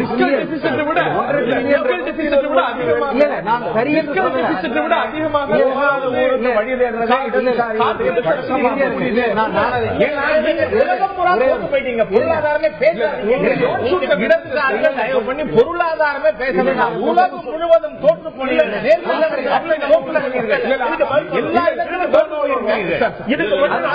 இந்த அரசாங்கம் நல்ல வேலை ராஜாவும் அவருடைய கட்சியும் கட்டபொம்மை இருக்கும்போது இல்ல இருந்திருந்தா கட்டபொம்மை தோத்து போன உடனே எட்டப்பனுக்கு கொடி பிடிச்சிருப்பாங்க.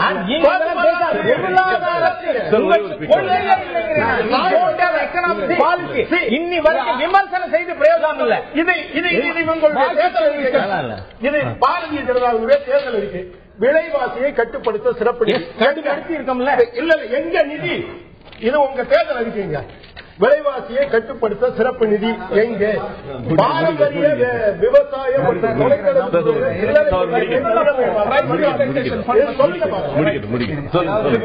இப்ப வந்து இவர்கள் செய்திருப்பதுல கருப்பு பணத்தை பற்றி வந்து ஒரு சரியான ஒரு பாதையை இவங்க எடுக்கிறாங்க. இதை எடுக்கிற தைரியம் எத்தனை கட்சிகளுக்கு வரும் என்று தெரியவில்லை. இப்ப வெளிநாட்டினுடைய இருக்கிற கருப்பு பணத்தை பற்றி எல்லோரும் பேசுகிறார்கள். ஏனென்றால் நாமெல்லாம் பாதிக்கப்பட போறது இல்ல, யாரோ ஒரு 50-100 பேர் தான் பாதிப்பாங்க, 500 பேர் தான் பாதிப்பாங்கிறதுனால எல்லோருமே கருப்பு பணத்தை தைரியமா பேசுறோம். இப்போ இந்த அரசாங்கம் முன்னெடுக்கிற செய்தி என்னவென்றால், நீங்க கருப்பு பணத்தை மறைத்தால் 10 ஆண்டு கடுமையான சிறை தண்டனை. இது ஒரு தைரியமான முடிவு தானே?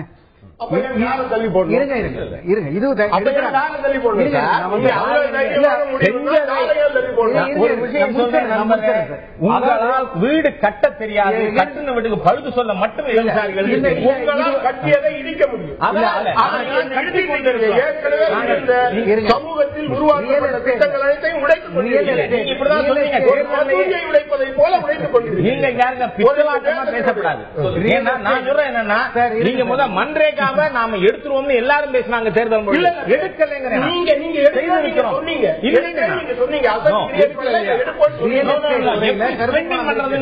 ரியல் எஸ்டேட் துறையில இருக்கிற கருப்பு பணம், தங்கத்துல இருக்கிற கருப்பு பணம், இதெல்லாம் வந்து ரொக்க பரிமாற்றத்துக்கு இன்னும் இடம் கொடுத்து கொண்டிருக்கிற ஒரு விஷயங்கள்.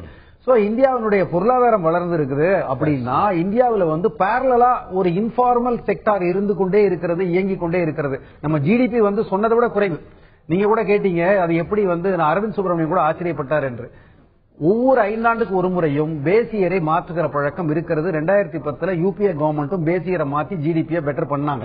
எக்கனாமிக் அட்வைசரியா குழம்பணும் இல்ல அவர் சொன்ன வார்த்தை வந்து சந்தோஷமான ஆச்சரியமா இது தெரியவில்லை. எல்லோருக்குமே பல இன்ப அதிர்ச்சிகள் சமீபத்தில் இருந்து கொண்டிருக்கிறது. ஒண்ணு நம்முடைய ஜிடிபி வளர்ச்சி, இன்னொன்னு வந்து டாக்ஸ் கட்டு. இது கேளுங்க, 2010 அவர்கள் வந்து அதை ரிவைஸ் பண்ணது போல ஒவ்வொரு 5 ஆண்டுக்கும் பல நாடுகளையும் ரிவைஸ் பண்றாங்க. இது சர்வதேச தரத்துக்கு ஏற்றாற்போல செய்திருக்கோம் அரசாங்கம். செக்டர் இந்தியாவில் நிறைய இருக்குது, 60 விழுக்காடு இருக்கிறது. இப்போ வந்து அது போன்ற செக்டர்களையும் ஜிடிபியில சேர்க்கிறாங்க. ராமசேஷன் குறுக்கிட விரும்புனீங்க. திரு ராமசேஷன் சார், இந்த பிளாக் மணி பேசும்பொழுது நம்ம வந்து ஒரு ஓபன் ஸ்கீமா கொடுத்து அவங்க செல்ஃப் டிக்ளரேஷன் ப்ராசஸ்க்கு கொண்டு வந்துடலாம். இந்த மாதிரி கொண்டு வரும்பொழுது automatic money coming into the system வரும். இந்த black money abolition in India எப்போ ஒரு சிங்கிள் விண்டோ கிளியரன்ஸ், அதாவது ஒரு எலக்ட்ரானிக் சிஸ்டம்லயே நம்ம கொண்டு வரோம் அப்ரூவல்ஸ். இந்த மாதிரி கவர்மெண்ட் டிபார்ட்மெண்ட்ஸ்ல வேரியஸ் இஷ்யூஸ் போயிட்டு இருக்கு. அந்த பிளாக் மணி ஸ்டாஷிங் அவுட்டுக்கு how we can use it for economic development பார்ப்போம் சார். ரெண்டாவது கோல்டு மானிட்டைசேஷன் ஸ்கீம் கொண்டு வந்திருக்காங்க. It's a very great scheme to bring in the gold monetization scheme. என்ன பண்ணுது, லாக் பண்ண கோல்ட you are able to encash it and use it for development. Whereas savings பண்ண முடியாது. இன்று தாக்கலாக இருக்கக்கூடிய மத்திய பொது பட்ஜெட் குறித்து விரிவாக விவாதித்து வருகின்றோம். பொருளாதார வல்லுநர் திரு ராமசேஷன் உங்களுடைய கருத்துக்களை கேட்க இருக்கின்றேன். இந்த கருப்பு பண விவகாரத்துல 1 லட்சம் ரூபாய்க்கு மேல டிரான்சாக்சனுக்கு பான் கார்டு அவசியம். அதை தாண்டி இந்த கருப்பு பணத்தை ஒழிப்பதற்கு சில நடவடிக்கைகள் இந்த அரசாங்கம் எடுத்திருக்கிறது. இவையெல்லாம் பலனளிக்கும் அப்படின்னு நினைக்கிறீங்களா? ஓரளவுக்கு தான் வரும். ஏன்னா இந்த பிளாக் மணி ஸ்டாஷ்ட் அப்ராட்லாம் ஒரு நல்ல ஸ்ட்ரக்சர் போட்டு கொண்டு போயிருக்காங்க. அதுல இருந்து எடுத்துட்டு வருதுங்கிறது ரொம்ப கஷ்டம். அதனாலதான் நான் முன்ன சொன்னாப்ல ஒரு அம்னெஸ்டி ஸ்கீம் மாதிரி போடுங்க. அம்னெஸ்டி ஸ்கீம்ல lot of people will declare their wealth and then money stashed abroad and then bring it to India. That's the way to bring in money in to India.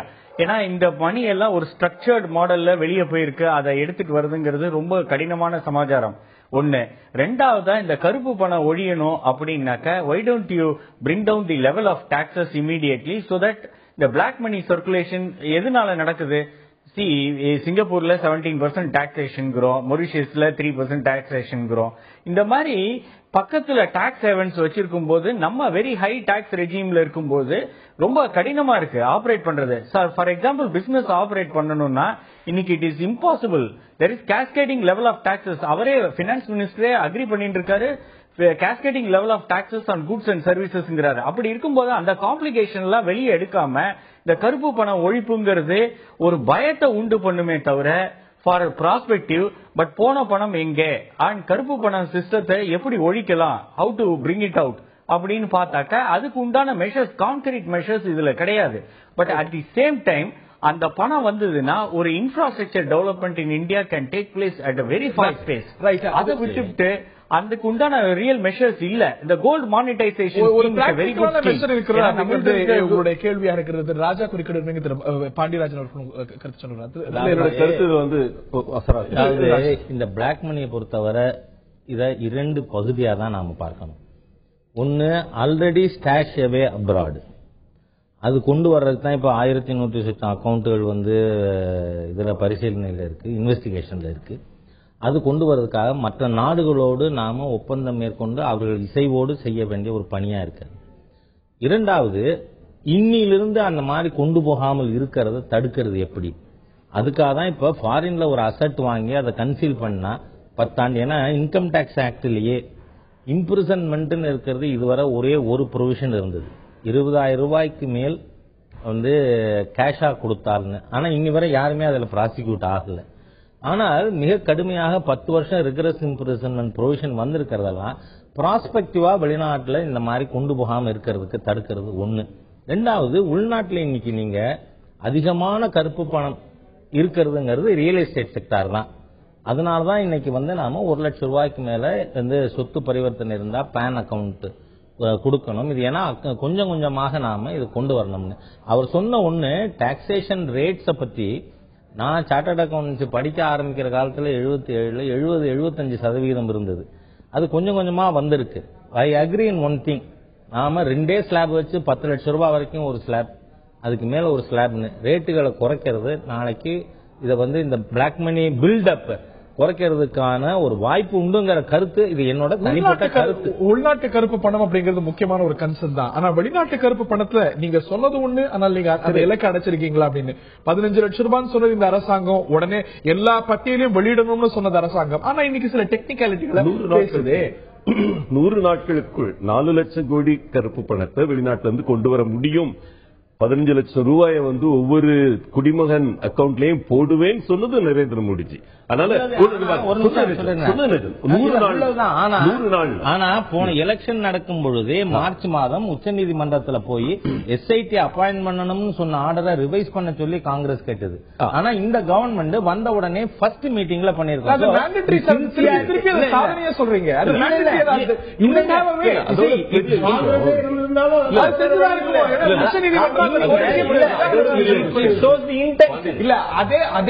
அதே supreme court என்ன சொல்லி நீங்க என்ன பண்ணிட்டு இருக்கீங்கன்னு எனக்கு தெரியல, எல்லாத்தையும் கொடுங்க நான் பாத்துக்கிறேன்.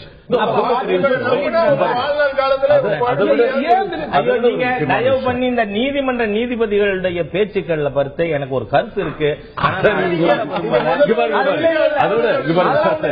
நீதிபதிகள் அப்படி பேசுறது வழக்கமா கொண்டு வந்திருக்காங்க.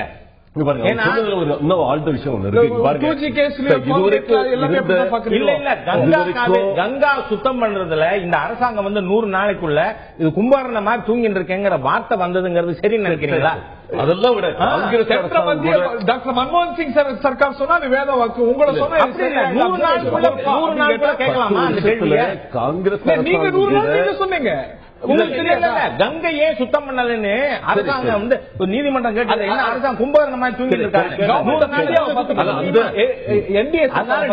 ஆப்சர்வேஷன் பத்தி நாம பேசலாம். அந்த காங்கிரஸ் அரசாங்கம் கூட செய்ய துணியாத ஒரு விஷயத்தை இந்த பட்ஜெட்ல ரொம்ப எளிமையா செஞ்சுட்டு போயிருக்கிறாரு அருண்ஜேட்லி அவர்கள். நிதிநிலை பொறுப்புடைமை சட்டத்துக்கு கீழே இப்ப ஒவ்வொரு ஸ்டேட்லயும் இன்னைக்கு நம்ம தமிழக அரசாங்கம் பட்ஜெட் போட்டாலும் சரி 3% ஜிடிபிக்கு மேல பற்றாக்குறை இருக்கக்கூடாது, பிஸ்கல் டெபிசிட் இருக்கக்கூடாது. ஓகே, இத 4 வருஷமா இந்த திராவிட முன்னேற்ற அரசாங்கம் ரெகுலரா ஃபாலோ பண்ணிட்டு இருக்கோம். அதனாலதான் வெளியே வளர்ச்சி திட்டங்களுக்கு வெளியே போய் லோன் எடுக்க வேண்டியிருக்கு. இன்னைக்கு என்ன சொல்லி இருக்கிறாரு, நிதி நிலைமை நல்லா இருக்கு, நாடு நல்லா இருக்கு, அதனால இந்த நிதிநிலை பொறுப்புடைமை சட்டத்துல அந்த 3% கொஞ்சம் பதறாம செய்வோம். 3.9%. அது தமிழ்நாடு அரசாங்கம் மட்டும் 3%க்குள்ள இயங்கணுமா, எல்லா ஸ்டேட்டும் 3%க்குள்ள இயங்கணுமா? ஆனா மத்திய அரசாங்கம் மட்டும் 3.9% போயிருவாங்களாம். இது ஒரு அது சரி, இது ஒரு ஹிப்போக்ரசி தானே? இல்ல அப்படியே எவ்வளவு இருந்தோம் டிஎம்கே அரசாங்கத்தப்ப எவ்வளவு இருந்தோம்? இல்ல கடன் எவ்வளவு, இன்னைக்கு இருந்த கடன் எவ்வளவு?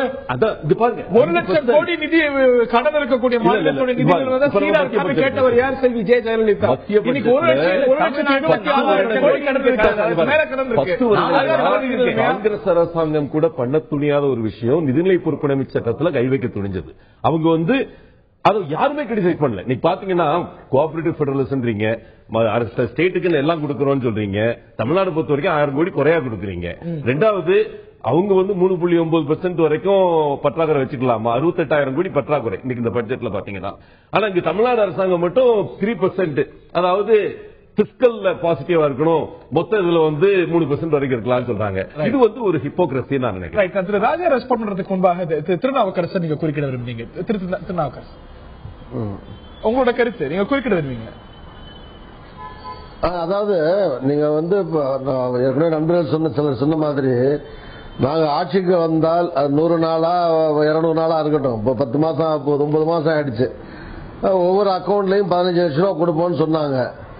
அதுக்கு வந்த பிறகு அது பேர் பட்டியல வெளியிடுவாங்க, இவ்வளவு பலரை மிரட்டிக்கிட்டுலாம் சொல்லிட்டு இருந்தாங்க. இந்த நிலைகள்லாம் போய் அதுல தோல்வி ஏற்பட்ட பிறகு இப்ப என்ன செய்ய போறாங்கன்னா, எதிர்காலத்துல இந்த மாதிரி 10 வருஷம் ஜெயிலு, 7 வருஷம் ஜெயிலு, இது மாதிரி சட்டம் கொண்டு வர போறோம், இந்த மாதிரி எல்லாம் அந்த தோல்வியை மறைப்பதற்காக இது ஒரு முயற்சி மாதிரி பண்றாங்க. ஒரு வகையில இனிமே எதிர்காலத்துல இந்த மாதிரி நடக்காமல் இருக்கிறதா நல்லதுதான். அதுக்கு அந்த பயமுறுத்தலுக்கு வேணா அந்த சட்டம் பயன்படுமே தவிர தன் தோல்வியை மறைக்கவும் ஒரு பயமுறுத்தலாகவும் அச்சுறுத்தலாகவும் இது கொண்டு வரப்படுது. எவ்வளவு தூரம் ஆதரிக்குமா எதிர்க்குமா? காங்கிரஸ் கட்சி கண்டிப்பா ஆதரிக்கும். அதுல என்ன இருக்கு? கண்டிப்பா கருப்பு பணத்தை கொண்டு வரவோ அல்லது இனிமே எதிர்காலத்தில் போகாமல் தடுக்கவோ என்ன சட்டம் கொண்டு வந்தாலும் அதை காங்கிரஸ் கண்டிப்பா ஆதரிக்கும். பொது பட்ஜெட் தாக்கல் செய்யப்பட்டிருக்கிறது. இது பற்றித்தான் இந்த நிகழ்ச்சியில் விரிவாக பேசி வருகின்றோம். திரு ராமசேஷன், இது சார்ந்த மேலும் உங்களுடைய கருத்துக்களை பதிவு செய்ய விரும்பினீங்க. இதுல இருக்கக்கூடிய குறைபாடுகள் அப்படின்னா, இந்த பட்ஜெட் கருத்தில் கொள்ள தவறிய விஷயங்கள் அப்படின்னா எதை பட்டியலிடுவீர்கள்? இந்த சேவிங்ஸ், கார்னரிங் சேவிங்ஸ், நேற்று எக்கனாமிக் சர்வேல கூட சொல்லியிருக்காங்க, அவர் savings is dropping down drastically. அதை டேப் பண்றதுக்கு விட்டுட்டாங்க. It's a major flaw in the whole budget. அதுதான் ஒரே மேஜர் ஃபிளான்னு சொல்லுவேன். ரெண்டாவதா பாத்தீங்கன்னா, indirectly they are bringing GST from 2016. that's a positive sign, but at the same time the GST rate 16ல இருந்து 18% இருக்குன்னு நம்மள மென்டலி இப்பதே தயார் பண்ணிட்டாங்க. ரெண்டாவது, இன்னைக்கு சர்சார்ஜ் இல்லைன்னு சொன்னவங்க ஸ்வச் சர்சார்ஜ்னு ஒரு எனேபிளிங் செஷனை கொண்டு வந்துட்டாங்க. இந்த மாதிரி மறைமுகமாக ஒரு காமன் மேனை இம்பாக்ட் பண்ணக்கூடிய சமாச்சாரங்கள் இந்த பட்ஜெட்ல இருக்கு. பிளஸ் சைடு பாத்தீங்கன்னா, corporate taxes are getting lowered. But அதுக்கு உண்டான எனிதிங் இன் தி பில் ஒரு நோ இண்டிகேஷன் எதுவுமே கிடையாது, எதுவுமே கிடையாது. இல்ல கார்பரேட் டாக்ஸ் நீங்க சாமானியனுடைய வரி கூட்டிட்டு போகுது. கார்பரேட்டுக்கு நீங்க டாக்ஸ் நீங்க குறைச்சிட்டு போறது அப்படிங்கிறது ஒரு பக்கம் ரெவென்யூ ஃபர்கான அதிகரிச்சிட்டு இருக்கு, இன்னொரு பக்கம் கார்பரேட் டாக்ஸ் அப்படிங்கிறது நல்ல விஷயமாங்கிற விமர்சனமும் எழுது. இது comparison of business in India versus other countries, அதுதான் மேஜர் இஷ்யூவா இருக்கு. இப்ப அங்க 17% சிங்கப்பூர்ல, மொரிஷியஸ்ல 3%, அதர் ஏசியன் கண்ட்ரீஸ் கம்பேர் பண்ணல we are at a very higher plane. டெஃபினட்டா குறைக்கலனா இன்வெஸ்ட்மெண்ட் இன்டு இந்தியா வராது. ஏசியன் கண்ட்ரீஸ் பாருங்க, இன்வெஸ்ட்மெண்ட் அட்ராக்ட் பண்ண ஏசியன் கண்ட்ரீஸ்ல கார்பரேட் டாக்ஸ் கம்மி. அப்படி இருக்கும்போது இதை தாண்டி நமக்கு இவ்வளவு 30% இருந்தாலும் ரியலைஸ் பண்றது எவ்வளவு பாருங்க. எக்ஸம்ஷன் கொடுக்கறோம் அப்படிங்கும்போது எது சாத்தியமா தானே செய்ய முடியும். இல்ல நீங்க இந்த கார்பரேட் டாக்ஸ்ங்கிற ஒத்த வரியில மட்டும் நிக்கிறீங்க. நீங்க டாக்ஸ் போர்தான் இந்த மாதிரியான விஷயத்தை இது பண்றது இல்ல. நான் என்ன கேட்க விரும்புறேன், அதை நாங்க ஊக்குவிக்க மாட்டோம். எக்ஸம்ஷனுக்கு இனிமே ஊக்குவிக்க கிடையாது, வித்ட்ரா பண்ணுவோம்னு சொல்லிருக்கீங்க. இல்ல நான் என்ன சொல்றேன், அது பட்ஜெட் டாக்குமெண்ட்ல எங்கேயும் இல்ல. பட்ஜெட் ஸ்பீச்ல இருக்கிற பல விஷயங்கள் நீங்க கடந்த காலத்துல இருக்கிறதையும் எடுத்து பாருங்க. நீங்க இது இந்த பேப்பர்ல இருக்கிறதையே பல நேரங்களில் இப்ப கார சொல்றோம்ல, அதுவே நீங்க அமலாகிறது இல்ல, சட்டமாக அமலான பிறகு தள்ளி போறாங்க. நீங்க அதுல ஆக்ட் அண்ட் இன்டென்ட்னு சொல்லுவாங்க. நான் இன்னொன்னு அவர் சொன்னதுல ஒரு பாயிண்ட சொல்ல விட்டுட்டேன். அதாவது டாக்ஸ் ஜிடிபி ரேஷியோ கம்மியா இருக்க நாடுகளில் இந்தியா முதன்மையானதாக இருக்கிறது. டாக்ஸ் ஜிடிபி ரேஷியோ நீங்க அதை சேர்த்தானே பார்க்கணும். இதை வெறுமனே கார்பரேட் டாக்ஸ் மட்டும் எப்படி பாக்குறீங்க? டாக்ஸ் ஜிடிபி ரேஷியோ கம்மியா இருக்கு. இன்னொன்னு நான் சொன்னது இந்த இன்டென்ட் அண்ட் ஆக்ட். ஒரே ஒரு தகவல் மட்டும், அதாவது டாக்ஸ் டு ஜிடிபி ரேஷியோ கம்மியா இருக்கிறதுக்கு பல காரணங்கள்ல ஒன்று, வரி கட்டக்கூடிய வாய்ப்பு இருக்கிறவர்கள் கம்மியாக இருக்கிற நாடா இருந்தாலும் அது கம்மியா இருக்கும். வரி கட்டக்கூடிய அளவுக்கு ஒரு டெவலப்டு நேஷன்ஸ் அது கூட தான் இருக்கும். ஏன்னா நிறைய பேர் வரி கட்டுவாங்க, அண்டர் டெவலப்டு நேஷன்ஸ்ல கம்மியான மனிதர்கள் கட்டுவாங்க, அதனால குறைவா இருக்கும். இல்ல யுஎன்டிபி கட்டக்கூடியவர்களே நிறைய கேட்கிறோம். நம்ம கம்பேரபிள் கண்ட்ரிஸோட ஒப்பிட்டு பார்க்கிற அளவுக்காக இருக்கிற கண்ட்ரிஸோட. இன்னொன்னு, ஒரு காலத்துல நீங்க பேசின ஆசிய புலி இது மாதிரி ஏராளமான இன்வெஸ்ட்மெண்ட்டை ஈர்த்ததாக இருந்தது. ஆனா அது சஸ்டைனபிளா இல்ல. எக்கனாமிக் அட்வைசர் இல்ல இந்த 1 லட்சம் பேன் கார்டு அப்படிங்கறதெல்லாம் இருக்கு பத்தியா, அது ரொம்ப ஐயோ பாவம். அது சொல்றது அது இதாகாது. நம்ம ராமசேஷன் சார் சொன்னாரு, வாலண்டரி டிஸ்க்ளோசர் அப்படி எல்லாம் ஒண்ணு சொன்னாங்க. நம்ம ஊர்ல எவனாவது திருட்ட புடிச்சிட்டு வந்தா உனக்கு ஒண்ணுமே கிடையாது கொடுத்துட்டு போகணும்னு நம்ம சொல்றது இல்ல. ஆனா டாக்ஸ் கட்டலைன்னா நீ கொண்டு வந்தா 30% மட்டும்னு சொன்ன பிறகும் கூட, 10 ஆண்டுகளுக்கு முன்னால உள்ளதை விட சொன்ன பிறகும் கூட 8000 கோடிக்கு மேல இல்லை. லோக்பால்ல டிபிபி மோடையும் கார்பரேட்டையும் சேர்க்கணும்னு சொன்ன போது முடியாதுன்னு ஆர்கியூ பண்ணவர் திரு அருண்ஜேட்லி. குமாரமங்கலம் பிர்லா கேஸ் நீங்க சுப்ரீம் கோர்ட் சொன்ன பிறகும் திரும்ப திரும்ப மாத்தி இது பண்ணாங்க, அவங்களை செய்யக்கூடாதுன்னு வாதாடினவர் இவர். எனவே இவருடைய பேச்சு இப்படி இருக்கலாமே தவிர இன்டென்ட் ஆக்ட் அப்படி இருக்காது. நம்ம எதிர்காலத்தில் நாம் பார்க்கலாம். நதிநீர் இணைப்புன்னு சொல்லிட்டு இருந்தீங்களே. எஸ், இந்த ப்ராஜெக்ட் ரிப்போர்ட் இஸ் அண்டர் வே. அது முடிஞ்ச பிறகுதான் அலோகேஷன்ஸ் வர முடியும். போன நிதி ஓவர். இந்த நான் சொல்ல வந்தேன்னு சொன்னா, கார்பரேட் டாக்ஸஸ் பொறுத்தவரை ஏற்கனவே கார்பரேட் டாக்ஸ் போட்ட பிறகும் டிவிடெண்டா டிஸ்ட்ரிபியூட் பண்ண இதுக்கு வரி விதிப்பு இருக்கு. ரெண்டாவது, அவங்க 2 விதத்துல தான் அதை பயன்படுத்த முடியும். ஒன்னு, they can distribute as dividend, இல்ல ரீடைன் பண்ணா it will be invested back. அதனால வேலை வாய்ப்பு அதிகரிக்கக்கூடிய ஒரு அம்சம் அது. ரெண்டாவது, அது ஒன்று இதுவரைக்கும் இருக்கக்கூடிய எக்ஸம்ஷன்ஸையும் இந்த ஆண்டே 25% சொல்லல, it will be done in these 4 years. அதனால இது அவங்க ரேட்டு குறைக்கிறதோட எக்ஸம்ஷன்ஸை வித்ட்ரா பண்ணும்பொழுது there will be net accretion to the exchequer. அடுத்து மிகப்பெரிய விஷயம் இந்த பட்ஜெட்ல 70,000 கோடி இன்ஃப்ராஸ்ட்ரக்சருக்காக அரசாங்கம் செலவு பண்றது. நாம அரசாங்க மூலதனங்களே இல்லைன்னு நாம சொல்லிக் கொண்டிருக்கும் பொழுது 70,000 கோடி அரசாங்கம் இன்ஃப்ராஸ்ட்ரக்சருக்காக ஒதுக்கி இருக்கு. அது மட்டும் இல்ல, இதுவரை இருந்த முந்தைய அரசாங்கத்துக்கும் இதுக்கு இருக்கிற ஒரு மேஜர் டிஃபரன்ஸ், இந்த மானியங்கள்ல இருக்கிற லீக்கேஜஸ் பிளக் பண்றதுக்காக ஆப்கி பைசா ஆப்கி ஹாத் சொல்லி உங்க கணக்குல போடுவோம்னு கணக்கே இல்லாத பொழுது அவங்க சொன்னாங்க. ஆனால் இந்த 100 நாட்களுக்குள் ஆகஸ்டுக்கு பிறகு நாம 12.5 கோடி பேங்க் அக்கவுண்ட் கொண்டு வந்து இந்த ஏழை எளிய மக்கள் பிபிஎலுக்கு கீழே இருக்கிறவங்க. இதுல இன்னொரு முக்கியமான அம்சம் என்னன்னா, இந்த 5,000 ரூபாய் ஓவர் டிராப்ட் ஃபெசிலிட்டி நாம கொடுத்திருக்கிறது என்னன்னு சொன்னா, காலையில 450 ரூபா கொடுத்துட்டு சாயந்தரம் 500 ரூபா வாங்குற கந்து வட்டிக்காரன்ட்டு தள்ளு வண்டி விற்கிறவங்க பேமெண்ட் அவங்க எல்லாம் காப்பாத்துறதுக்காகவே இந்த அரசாங்கத்தின் நோக்கமே ஏழை எளிய மக்களுக்கான திட்டங்களை கொண்டு வரணும், வேலை வாய்ப்பை உருவாக்கணும், விலைவாசி கட்டுப்படுத்தணும். அதுதான் ப்ரோ புவர் பட்ஜெட். அதனால this is 100% pro poor budget. திரு சோமுவலியப்பனுடைய பார்வையை கேட்கணும். திரு திருநாவுக்கரசர் சார், நீங்க சிதம்பரம் அவர்களுடைய பட்ஜெட் போன எந்த திசையில இந்த பட்ஜெட் வேறு திசையில போயிருக்கிறது? அலோகேஷன்லாம் ஏறக்குறைய ஒரே மாதிரி இருக்கிறது. எந்த திசையில மாறி இருக்கிறது? சிதம்பரம் பட்ஜெட்ல இருந்து அருண்ஜேட்லி அவர் உபநிஷத்தோட முடிச்சாரு, அவர் திருக்குறளோட முடிப்பாரு. பெரிய வித்தியாசம் இருக்கா என்ன? இல்ல, பெரிய வித்தியாசம் தரப்போறோம்னு அவங்க தான் சொன்னாங்க. வர்றதுக்கு முன்னாடி காங்கிரஸ் பட்ஜெட் மோசமான பட்ஜெட், நாங்க மிகப்பெரிய மாற்றத்தை, சரித்திர மாற்றத்தை கொண்டு வர போறோம், மக்களுக்கெல்லாம் அள்ளி கொடுக்க போறோம். ஆனா இப்ப நீங்க அவர் அறிவிச்சிருக்காருல பாத்தீங்கன்னா, சும்மா வெறும் வார்த்தை ஜாலம். அடுத்த 20-22 கொடையில இந்தியாவில் இருக்கிற எல்லா குடிமகனுக்கும் வீடு, வீட்டுக்கு ஒருவருக்கு வேலை, கிராமம் தோறும் மின்சாரம் இணைப்பு, அந்த கிராமங்கள் தோறும் மெயின் சாலையோட இணைப்பு, பாதுகாக்கப்பட்ட குடிநீர், 6 லட்சம் டாய்லெட்ஸ், இது மாதிரி வரிசையா அறிவிச்சிருக்காங்களே. இதுக்கெல்லாம் எங்க நிதி ஒதுக்கி இருக்காங்க? அதாவது மின்சாரம் கொடுக்கறதுக்காக 4000 மெகாவாட் உள்ள 5 மெகா மின் திட்டங்கள் ஒதுக்கப்பட்டிருக்கு. எப்ப வரும் அது? ஆமா, 3 வருஷம் ஆகும். 60 வருஷத்துல கொடுக்கலையா நீங்க? அதான் இப்ப நீங்க ஒரு வருஷம் பட்ஜெட் போடல, இன்னும் 10 வருஷத்துக்கு சேர்த்து சொல்லிட்டு இருக்கீங்க. என்ன 10 வருஷத்துல செய்யுங்க அதையெல்லாம் புள்ளிவரமா கொடுத்து இந்த பட்ஜெட்ல 10 ஆண்டு பட்ஜெட்டா போட்டுட்டு. இது ஓராண்டு பட்ஜெட் இல்ல. இது அது அறிவித்திருக்க அறிவிப்பு அந்த ஓராண்டுக்கான முறையான ஒதுக்கீடுகளும் கிடையாது.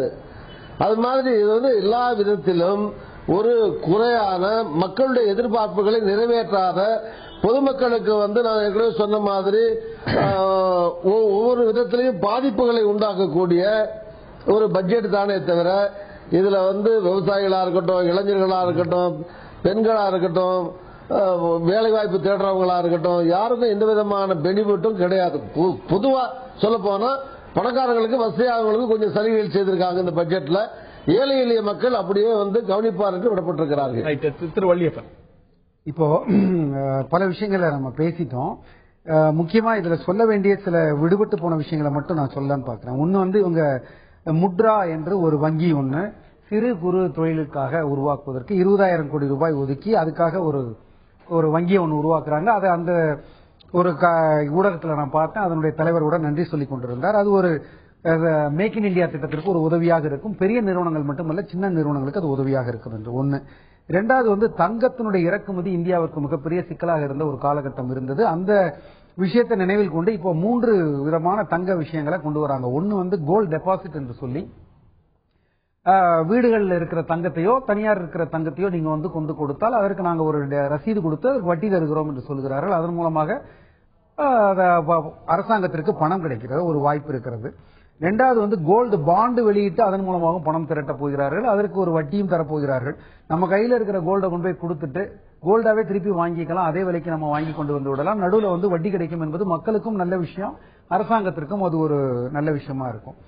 அதே போல சில காயின்ஸ் வெளியிடுறேன்னு சொல்லியிருக்காங்க. இவங்க 2 முக்கியமான விஷயம் எம்ப்ளாயிஸ் ப்ராவிடன்ட் ஃபண்ட் ஆக்ட்லையும் இஎஸ்ஐ ஆக்ட்லையும் கொடுத்திருக்கிறது யாருடைய கோரிக்கை என்று தெரியவில்லை. ஒரு நல்ல விஷயத்தை செய்திருக்கிறார்கள். எம்ப்ளாயிஸ் ப்ராவிடன்ட் ஃபண்ட்ல முன்னாடி எல்லாம் ஒரு வருடம் ஒரு வேலை செய்தா அவருக்கு பிஎஃப் டிடக்ஷன், 6 மாதம், 3 மாதம், 1 மாதம், ஒரு நாள் வேலை செய்தா கூட இப்போ டிடக்ஷன் என்கிற ஒரு நிலைமை இருக்கிறது. பல்வேறு தொழிலாளர்கள், குறிப்பாக ஒப்பந்த தொழிலாளர்கள் ஏதோ ஒரு இடத்துல 1 நாள் 2 நாள் வேலை செய்தாலே அவருடைய ஒரு நாள் கூலியில பிஎஃப் ரிடக்ட் பண்ணிடுறாங்க. அவர்களால் அதை திருப்பி வாங்க முடியாத நிலைமை, அன்கிளைம்ட் அமௌண்ட் நிறைய இருக்கிறது. ஒன்று அது அவர்களுக்கு ஊதிய குறைவாக மாறிவிடுகிறது, அரசாங்கத்திடம் உபரியா இருக்கு. உபரியா இருக்கிற தொகைக்கு ஒரு ஏற்பாடு ஒன்று செய்திருக்கிறார்கள், யாரோ வயதானவர்களுக்கு உதவி செய்வதற்காக என்று. இந்த தொகையை என்ன சொல்றாங்க, இனிமேல் பெற்று ஒரு குறிப்பிட்ட சம்பளத்துக்கு கீழ் இருக்கிறவர்களுக்கு கட்டாயமாக எம்ப்ளாயி கான்ட்ரிபியூஷன் பிடிக்க வேண்டாம் என்று சொல்ல போகிறார்களாம். ஆனா எம்ப்ளாயர் மட்டும் கொடுக்க வேண்டும் என்று சொல்லுகிறார்கள். இது ஒரு நல்ல சிந்தனை தான். எம்ப்ளாயிஸ் ஸ்டேட் இன்சூரன்ஸ் ஆக்ட்ல நம்மளுடைய திரு பாண்டியராஜன் அவர்களோட சொன்னாங்க ஒரு கேப்டிவ் ஹாஸ்டேஜ் என்று. அதுல இருக்கிற ஒரு நல்ல விஷயம் எம்ப்ளாயிக்காக நீங்க இஎஸ்ஐக்கு பணம் கட்டணும், கண்டிப்பாக நீங்க அங்கதான் சர்வீஸ் எடுத்துக்கொள்ள வேண்டும் என்கிற இருக்கிற நிலையை மாற்றி நீங்க ஐஆர்டி அப்ரூவ்டு ஏதாவது ஒரு இன்சூரன்ஸ் ஸ்கீமுக்கு போறதுன்னா போகலாம் என்று சொல்லி இருக்கிறார்கள். இருவருடைய ரொம்ப சுருக்கமான இறுதி கட்ட கருத்தும் ரொம்ப சுருக்கமா கேட்கிறோம். இல்ல, இது முழுக்க அவர் கூட ஒரு பெரிய பட்டியலை சொன்னார். ஒன்னு, விவசாயத்துக்கு ஒதுக்கீடு குறைக்கப்பட்டு இருக்கிறது. உணவு, உரம், எரிபொருளுக்கான மானியம் ஒட்டுமொத்தமாக குறைக்கப்பட்டு இருக்கிறது. தலித்துகள், மலைவாழ் மக்கள், மைனாரிட்டிஸ்க்கு 3007 கோடி போன தடவை, இந்த முறை 2469 கோடி. இதே போல ஒவ்வொரு நலிவடைந்த பிரிவினருக்குமான ஒதுக்கீடு வெட்டி குறைக்கப்பட்டிருக்கிற அதே நேரத்தில் பெருமுதலாளிகளுக்கும் பன்னாட்டு நிறுவனங்களுக்கும் ஏகமான சலுகைகள் வழங்கப்பட்டிருக்கிறது. இதுதான் பாரதிய ஜனதாவுடைய தத்துவம். அதை அவர்கள் சிறப்பாக நிறைவேற்றினார். ரொம்ப சுருக்கமான இறுதி வாரம். அதாவது விவசாயிக்கு விவசாய கடன் 8.5 லட்சம் கோடிங்கிறது மாத்திரம் இல்ல, கிராமப்புற பெரிய அளவுக்கு அதிகரிச்சு 8 ல இருந்து 8.5 லட்சம் கோடி. அதுக்கு முந்தின வருஷம் கோடி. போன வருஷம் இந்த வருஷம் ஜிடிபி எவ்வளவு வளர்ச்சி, இல்ல வரி வருவாய் எவ்வளவு வளர்ச்சி பாருங்க. நீங்க you have to stitch the coat according to the cloth available, Mr. Hari. அதாவது இன்றைக்கு கிராமப்புற இன்ஃப்ராஸ்ட்ரக்சர் டெவலப்மெண்ட்டுக்கு 25,000 கோடி. இது மொத்தத்துல நாம பட்ஜெட்டுங்கிறதே இது ஏதோ 2-4 வரவு செலவு கணக்கு கூட்டி வைக்கிறது இல்ல. It should act as a stimuli to growth, வளர்ச்சிக்கான ஒரு ஊக்கியாக இந்த பட்ஜெட் இருக்கு. ஆகவே விலைவாசி குறைப்பும் வேலைவாய்ப்பு அதிகரிப்பும் அந்த இது மேக் இன் இந்தியா திட்டம் சைமல்டேனியஸா ஸ்கில் டெவலப்மெண்ட், அதன் மூலமாக வேலை வாய்ப்பு. ஆகவே இதுதான் வருமானத்தை ஏழை மக்களுக்கு கொடுக்கணும்னு சொன்னா வேலை வாய்ப்பை கொடுக்கணும், விலைவாசி கட்டுப்படுத்தணும். அதை குறிக்கோளாக கொண்டு தயாரிக்கப்பட்ட வளர்ச்சிக்கான பட்ஜெட். நேர்களுடைய பார்வை என்ன? இது யாருக்கான பட்ஜெட்? மக்கள் கருத்து இதோ.